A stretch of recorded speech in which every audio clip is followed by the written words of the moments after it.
So recently, somebody left a comment on one of my videos when I was talking about my EDC and multi tools and whatnot, and what I wanted in a good multi tool. And somebody said, "Well, you get what you pay for. The cheap stuff doesn't last long. It's going to break on you. Blah blah blah." And I mean that's true. That's true. A lot of cheap things, if you put them through heavy use, they may not last long. But define cheap. Just because it's made in China, some of the high end stuff is manufactured in China. It may be assembled here in America or may be designed here in America, but it's some of it is manufactured in China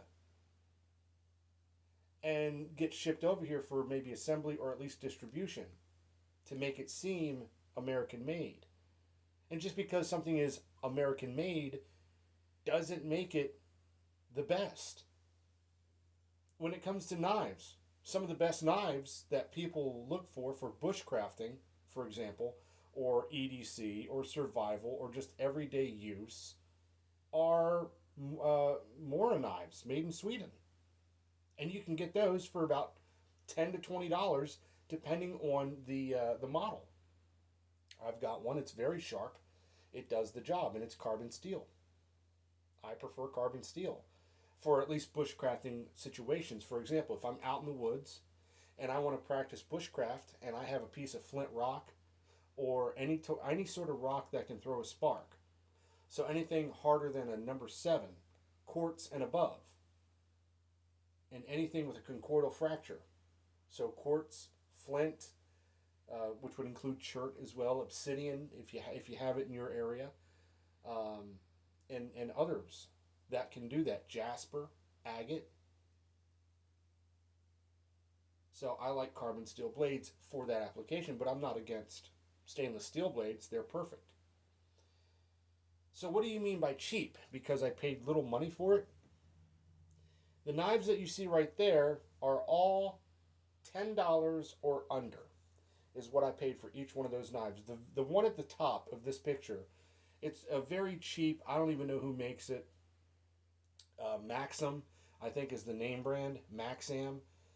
It's like a $2 knife. It's got a serrated edge, which I'm not always in favor of, and but it's sharp, and I have used it to cut things. The blue one that you see just underneath of it is an Ozark Trail. I like Ozark Trails. They usually come with a nice edge on them. Yeah, you gotta hone them a little bit. Fine, sure. They're well made. They're nice looking. That's a nice looking knife. The one below that, I don't know the name of it. I've had it for several years. Um, I forgot where I even picked it up at, and it too cuts what I need it to cut. The one below that is a knife that I picked up for $10 at an antique shop. It's an old electrician's knife with a wooden handle. That to me is more of a collector's item than it is something that I'm going to use every day. The one below that is another Ozark Trail knife with a glass breaker and a seatbelt cutter, and it's a novelty thing. I don't see myself really using that. I might slip it in my pocket one day, especially if I'm out in the woods. It might go in a backpack just for redundancy. The one below that is one that I recently picked up. It is another Ozark Trail knife. Again, you get them from Walmart, about $7 to $8, sometimes even cheaper. And it's got some weight to it. It's a nice aluminum frame, and it has a nice edge. The one below that is a German made knife. I forgot the name of it, but it's a very respected brand. I picked it up at that same antique shop where I picked up that old electrician's knife. And it's an older knife, you can definitely tell, but it's got an edge and it's a good lock blade knife. So there we have probably about $30 worth of knives. And that's not all of my knives. That's just my most recent pocket knives, or the ones that I can think of at the top of my head that aren't tucked away in backpacks somewhere or in an EDC kit. These are the ones that are out and about on my desk. These are cheap knives, but they do the job. They do the job that I intend them to do. I'm not cutting a lot of things. Now, if I'm cutting something like a heavy rope, which I have no need to cut a heavy rope, I don't work on a ship, I don't work on a shoreline, I don't work on any dock where you would need to cut heavy rope. That's not to say that I haven't had to cut heavy rope before, but I'm not going to use a knife like this to cut something heavy like a thick rope. 550 paracord, sure, but I don't do that very often. So these are going to be used for opening packages primarily. Okay, I get a lot of packages come into my house where I work on security systems. I get things delivered for client sites. I have to open the packages up. And it's not just opening the tape up. Sometimes I have to open up actual boxes, maybe cut the boxes up. You know, these knives do the job. If I'm doing any kind of bushcraft work or whittling on some wood, they've done the job. I don't need to spend $100, $200, $300 on a knife that I may or may not use all the time. I don't always use a knife throughout my day. If you use the tool for its intended purpose, it'll be fine. If you overuse the tool, then I understand you would want something that's going to last longer. And sometimes, yes, you do get what you pay for. But let's look at the electrician's knife, and let's look at that German-made knife. That German-made knife, some of those can go for $30, $40, if not more. They're well-respected, well-made, and I paid $10 for it because it was used. The electrician's knife was a used knife. I paid $10 for it. Had those knives been in mint condition, fresh out the box, they probably would have went for $30, $40 a piece. Would you still consider that cheap when you compare it to Benchmade? Which, I'm sorry. How do they sleep at night? How? How do they sleep at night? When you go in to Benchmade and any place that has them as a vendor, that promotes them as a company, and you look at their knife line, those knives are no different than what you see in front of you. They're opener knives. Some of them are pinch. A lot of them are lock blade or frame lock. They do the same thing. They open up, they have an edge, they cut. And people say, well, after a while they'll break. Over heavy use, they'll break. If you do this, they'll break. Stop using it for its unintended purpose. It's just like when you see these cheap Chinese-made pliers and wire cutters, which are made for wire stripping, and people are cutting deadbolts and padlocks and screws. That's not what they were made to do. A knife is made for general purpose cutting, and there are certain knives that are for specific things. Granted, that's why there's specific types of blades. Folks, our forefathers took pride in their knives. The old trapper knives, the old pinch, blade knives that you'd find, like the Case or Old Timer or some of the other Rough Rider. Those are really great knives, and I have another German one, same company as that green one at the bottom, and I usually keep it in my pocket everywhere I go because it's a good knife. It's old, but it's a carbon steel blade, and it's definitely used. It's the one of the blades are really worn down, but it still retains an edge. It's still sharp, and I can still use it for general cutting purposes. I don't need to spend $100 on a damn knife. And here's the thing. I have a bunch of knives right there. If I lose one or if I break one, guess what? I'm only out maybe $10 at the most. But like for the Ozark Trails that you get at Walmart, $6 to $8, you can buy a bunch of them, have them on hand, and that way you got decent knives that work. Okay, yeah, they're made in China. Yeah, they're Walmart brand. Yeah, they're not the best quality, but they're not cheap. Like that one up top there, that Maxim, is the cheapest, cheesiest feeling knife that I have. The blade is sharp. The handle feels like crap. I wish I could change the handle out for like wood or, maybe a carbon fiber, or if I could do like an aluminum frame or rubberized grip. But that cheap plastic, that's what makes the knife feel cheesy. The blade itself is sharp. The blade itself cuts. The blade itself does the job that it's meant to do. Stop making it sound like just because somebody buys a $5 knife that it just won't do the job. Our grandfathers had $5 knives that did the job that lasted for eons.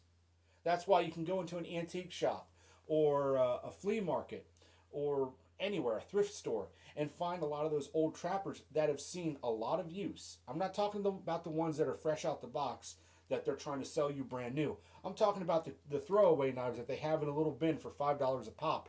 They still got edge on them. They've still got blades that are still in good condition. They've just seen their day. And because they're proven to work. So, yeah, you get what you pay for. And sometimes bargain shopping is the best. I would rather spend $30 to $40 on about 5 or 6 really good knives for the price than $100 or $200 for a knife that if I lose it or if it breaks or fails on me, guess what? I'm out $200. If you want to blow $200 on a damn knife, you go right ahead. You go right ahead. You flex your income. Go right ahead. I'm not made of money. Okay? I'm not one of these guys who can flex. Oh, I have this, I have that. The most expensive tool or knife or multi-tool I have is that Roxxon multi-tool that I showed in that video. $75. That's about as most. That's about the most I want to ever spend on a multi-tool. And I'm willing to spend that much because it is modular. Because I can buy the attachments for about $5 or $6 a piece later down the road if I want to switch things out. I'll eat up that cost. That will pay for itself. I've already used that tool. I've already used that multi-tool for its purpose, for how I wanted to build it in my profession. Okay? That tool has paid for itself in use already. And I like it. So, I get the adage. I really do. You get what you pay for. I understand that. I understand you want good quality. I want good quality. And to me, sometimes a $5 to $10 knife, especially if I'm buying it from a thrift store, that knife has seen years of work. That knife has been through history. Some of the knives that you see in some of these thrift stores are 40, 50, 60, 70 years old. And they're still around.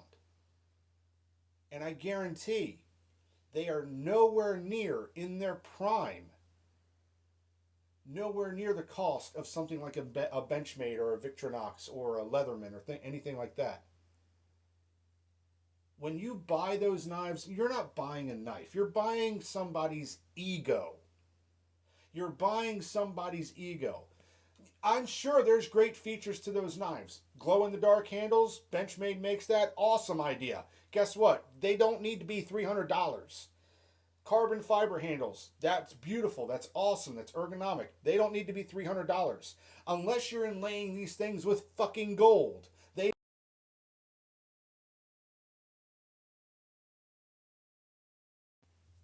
All right? It's ridiculous how expensive some of these are. It really, really is. So, do I get what I pay for? Yes, and I get it, I get the use out of it. Now, when it comes to tools, my dedicated tools that I use in my profession, I'm buying mid-range equipment. I'm not buying high-end stuff. There's no need for that. I'm buying mid-range equipment that's quality, that's going to last, but it's going to get used constantly, a lot, on a daily and weekly basis. Like I said in that video, my multi-tool is not to replace my dedicated toolkit that I carry with me for my profession. It's for, hey, I have it on me, my toolkit's not near me, I need to get into a panel, I need to get into a wall socket, I need to take apart a push button or something, and I need a screwdriver, and it comes with a screwdriver. I can do that task, and then I can go out and get my toolkit to actually do the job. That's what the multi-tool is for.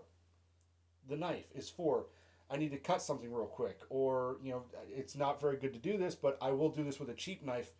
I might need to do a pry of some sort, and that's why with the multi-tool I want to make sure that there was a pry bar of some sort, or the file on a lot of these multi tools. I'll use it as a pry bar because I'm not going to really use the file much, but I will use it as a prying bar. And I've thought about getting a dedicated pry bar for an EDC, like a little pocket one. That would be great, especially when I do rock counting. Which, by the way, just to let you all know, I will be doing more videos, rock counting and nature trail walks and things like that. I've recently upgraded my phone. My old phone's camera was just bad. So I recently upgraded my phone because it was a cracked screen. It was beyond repair and the camera was going and it was time for an upgrade. So I'm going to be looking forward to using this new camera phone.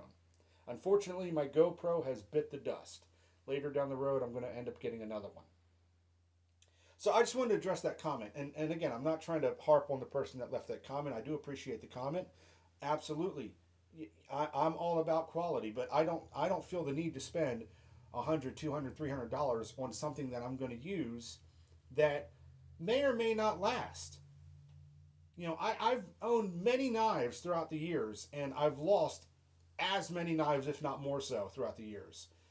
And thankfully, not a single one was over $20 because I know that I'm going to lose it. I'm going to misplace it. It's going to get broken. It's going to get dropped and chipped. It's going to, it's going to fail at some point, or I'm going to fail it.